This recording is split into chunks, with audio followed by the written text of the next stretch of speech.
দেখো, দ্বারকেশ্বর নদী কিভাবে ডুবে গেছে।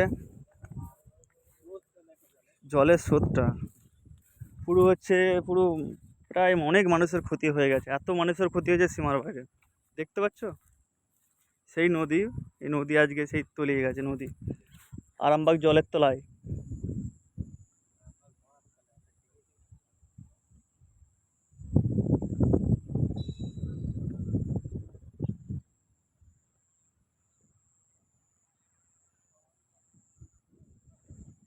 ক্যামেরা চোখ আসতে যাবে।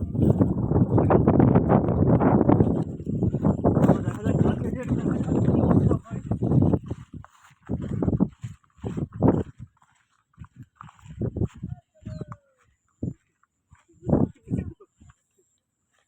অ্যানাকোন্ডা। বড় সমুদ্র হয়ে গেছে, একদম সমুদ্র। এত সুন্দর সমুদ্র যে মানে সব ডুবে গেছে, তলিয়ে গেছে। কত স্রোতটা যাচ্ছে দেখো। সব তলিয়ে গেছে, মানে কি অবস্থা। অবস্থার জায়গা থেকে ব্যবস্থা হয়ে গেছে সব। আজকে যা বুঝতে পারছি এইসব মানে পাহাড়, মানে এইসব মাটি সব ডুবে যাবে, টোটাল রাস্তা ফাস্তা সব ডুবে যাবে আজকে। খুব কন্ডিশন খারাপ আরামবাগের অবস্থা।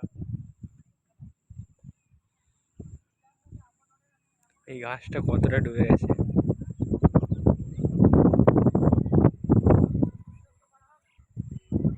সবাই একটু ভিডিওটা শেয়ার করবেন, সবাই একটু ফলো করবেন, একটু ভিডিওটা শেয়ার ফলো করলে একটু দেখে সাহায্য করে দেবেন মানুষজনকে। এতটুকুই ভালোবাসা চাইছি, আর কিছু বলার নেই আমার বক্তব্য। নেক্সট ভিডিও আবার দেখা হচ্ছে।